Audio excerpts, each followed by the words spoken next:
Is 8:21. I'm joined in studio by Barbara Occhino. Barbara's come in for a number of things in the past. Always has something going on. We got one to talk about this morning. Good morning, Barbara. Good morning, Tony. So nice to be here, and always great to see you in person. I know. Good to see you too. Yes, All right. We all love the Chicken Soup for the Soul books. There's a new one out called Kindness Matters, and Occhino has a story that's in there.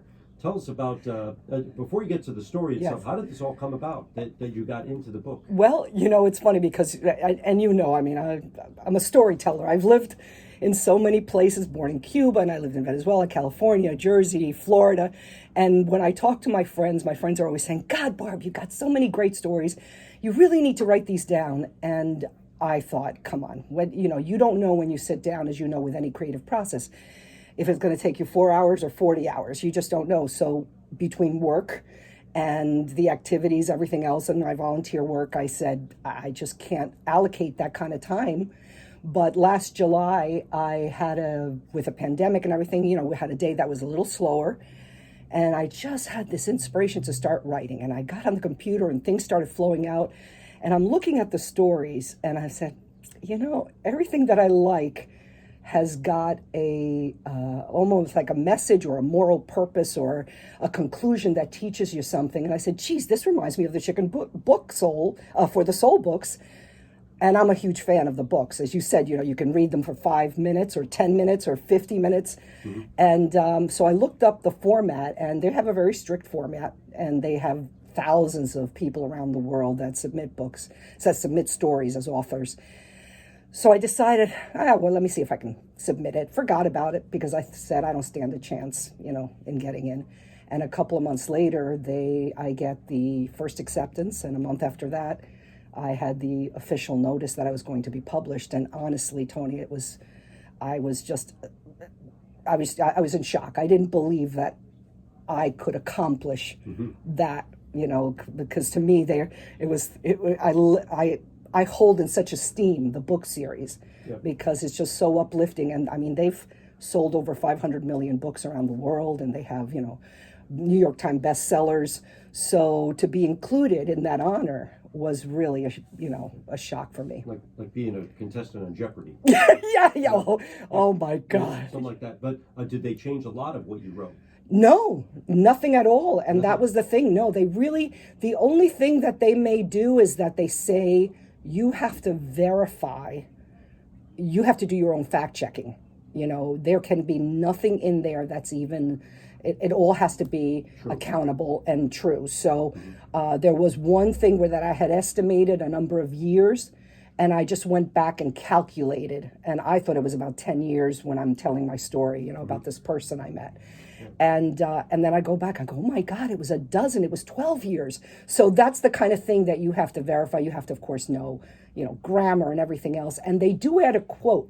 They send you something that's going to start off your story. And they ask you if that's something that you approve of. And yours is, be kind, for everyone you meet is fighting a harder battle, from Plato. There you go. And so the name of your story is Dennis. Yes. So tell us the story about Dennis. So you're saying it happened, say, almost 13 years ago then? Oh my, no, this happened, I was in my 20s. So this is like 30 something years ago. I'm getting old, Tony. You're so kind. But my husband and I had just started our business, and we would cook, cold canvas till all hours, and then at night we needed to have that cup of coffee, just to do the paperwork part of it. And we would go to this donut shop in downtown Stamford, and after hours, people that were a little more colorful, let's say, would start coming out, and it would just, to me, every time I look at someone's face, whether it's on the streets or whatever, I go, man, there's a story there. I would love to talk. And my husband says to me, turn the talk to me sign that's on your forehead. Barbara, shut it off, because I will have people coming up to me and telling me their life story. So there was this one particular person that I just kept looking at, and, I said, geez, I just wonder what got him. He looked really tattered, and just beaten, and it just broke my heart. And my husband makes the mistake of getting up to go to the bathroom. And he looks at me, he goes, Barbara, please, let's just have a cup of coffee today and leave. We got stuff to do. I'm like, sure.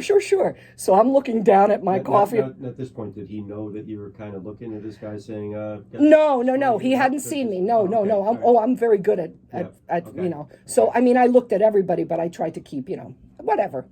So when he leaves, I'm trying hard as can be not to make eye contact with anybody. But naturally, I look up and this man is looking right at me. And of course, I put a big grin on my face. And he says, coffee's pretty good, huh?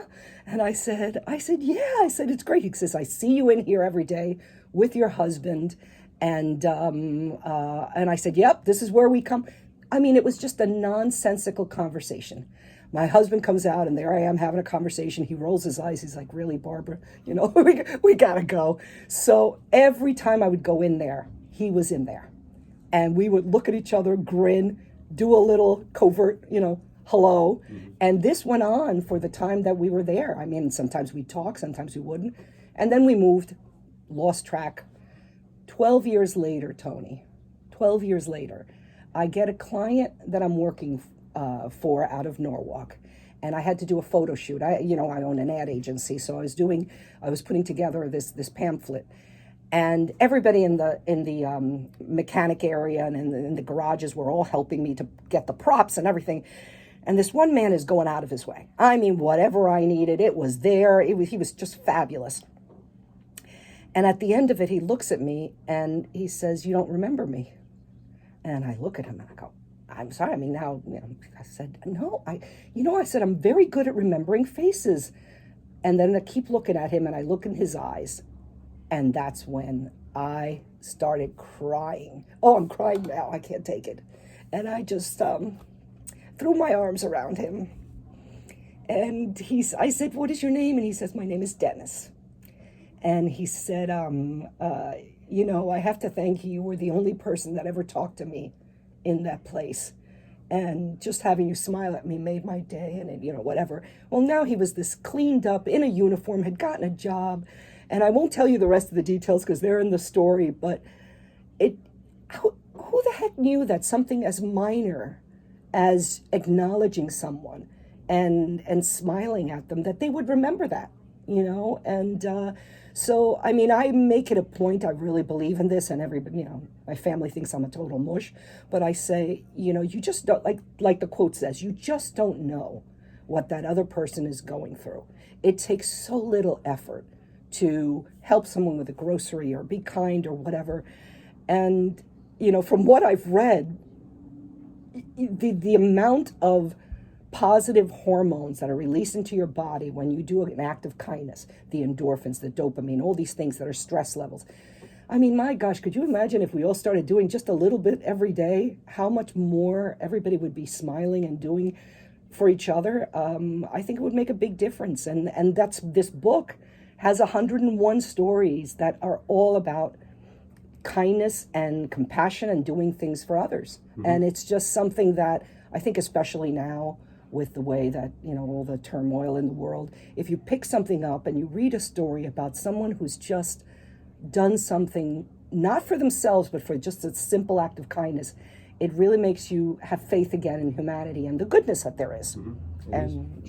It is chicken soup for the soul. Chicken soup for the soul. Kindness Matters, and it's Barbara Occhino, Dennis. It's chapter 9, story 77, if you want to look it up. But read the other ones, and it's interesting you mentioned how you fact check this, because sometimes you read these stories and say this couldn't be true. They had to make this up. But, right. No, you have to. Yeah, it's absolutely true, and you have to sign the agreements to that matter, and it's not easy, but it's certainly worth the process. And I'm already starting to write some more now. Oh, you want to get more into future books? Into writing, because I have neglected it. It's been something, I've done a lot of writing for marketing for clients, their brochures and catalogs, but this is a whole different thing. And it makes you very vulnerable because you're exposing who you are to people, and so you open yourself up for criticism. Yeah, the highest nail always gets hit by the hammer, yeah. Yeah. Did you get paid for this? Yes. They do yes, pay, yeah, okay. They pay. Yep, Good. they pay. So, right. Which I'm also like, oh my God. I'm official. My daughter's, my one who's a writer was saying, yes, Barb, mom, you're an author. I said, I am. She says, yes. Now that you're published, Yeah, auteur. Auteur. Yes. Well, congratulations. So, thank you, Tony. Congratulations. And I look forward to read. I read your article. I'm looking forward to reading the rest of the book, though. Yeah, it's a wonderful series, and it's. I mean, it's out today, right? Is that right? Yeah, very good. Yes, Yes. Today is the official release date. People could have bought it before they were on pre-sale, but all of there are like, I don't know, it's like 3,000 internet booksellers, whether it's the typical, the Amazons and Barnes and Noble, but also independent, the stores, Target, Walmart, everybody has the book. I mean, they're just sold they're in 43 languages, and it's just incredible the success of this concept. And I was hearing somewhere where they think that this is I think I mentioned this to you, that they own Crackle now. I think. Oh, the my! Soul Chicken Soup for the Soul franchise, I think, owns Crackle, or they've gotten into the media. They have their own Yeah. entertainment division now. Right. Yeah. And it is just incredible things. They have pet food. They have, I mean, the company is just growing in so many areas, and I can see the tie-in, because if you read some of these stories, you go, that could make a really interesting short film, or even a series. Like, you have so many of these series, like Modern Love and all these. Who stars as Barbara Occhino? I don't know. Some poor soul. Barbara, congratulations. Thanks again for coming in. And My again, pleasure. Chicken Soup for the Soul, Kindness Matters. And again, the story is Dennis by Barbara Occhino. Thank you, Tony. Have a great day. Thanks, same to you. WGCH New Center time is 8:32. We'll take a break, come back with more after this.